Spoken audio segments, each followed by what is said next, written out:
जैसे ही हम जयप्रकाश एसोसिएट्स की 12,000 करोड़ की चुनौती के बारे में बात करते हैं, यह समझना जरूरी है कि यह सिर्फ एक वित्तीय मुद्दा नहीं है, बल्कि यह एक बड़ी कहानी है जो भारतीय निर्माण क्षेत्र की जटिलताओं को उजागर करती है। जयप्रकाश एसोसिएट्स, जो कि एक प्रमुख इंफ्रास्ट्रक्चर कंपनी है, पिछले कुछ समय से वित्तीय संकट का सामना कर रही है। यह कंपनी, जो पहले से ही कई बड़े प्रोजेक्ट्स में लगी हुई थी, अब 12,000 करोड़ रुपए के कर्ज में डूबी हुई है। यह स्थिति न केवल कंपनी के लिए बल्कि पूरे उद्योग के लिए चिंता का विषय है। कर्ज का यह बोझ कंपनी की विकास योजनाओं पर भारी पड़ रहा है। जब हम देखते हैं कि कैसे यह कंपनी अपने प्रोजेक्ट्स को पूरा करने में असमर्थ हो रही है, तो यह स्पष्ट होता है कि बाजार की स्थिति और आर्थिक चुनौतियां कितनी गंभीर हैं। इस संकट का एक बड़ा कारण है निर्माण क्षेत्र में मंदी। पिछले कुछ वर्षों में कई प्रोजेक्ट्स में देरी हुई है और यह कंपनी भी इससे अछूती नहीं रही।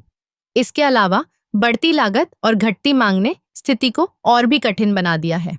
अब जयप्रकाश एसोसिएट्स ने इस चुनौती का सामना करने के लिए एक रणनीति बनाई है।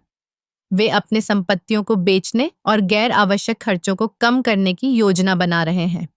यह एक कठिन निर्णय है, लेकिन कभी-कभी सख्त कदम उठाना आवश्यक होता है। कंपनी ने यह भी घोषणा की है कि वे अपने निवेशकों के साथ पारदर्शिता बनाए रखने के लिए प्रतिबद्ध हैं। यह एक सकारात्मक संकेत है, क्योंकि निवेशकों का विश्वास बनाए रखना बेहद महत्वपूर्ण है। इस स्थिति में एक और महत्वपूर्ण पहलू है, जो है सरकार की नीतियां। अगर सरकार निर्माण क्षेत्र को समर्थन देती है, तो यह जयप्रकाश एसोसिएट्स जैसे कंपनियों के लिए राहत का कारण बन सकता है। आखिरकार, यह सिर्फ एक कंपनी की कहानी नहीं है, बल्कि यह पूरे उद्योग की कहानी है।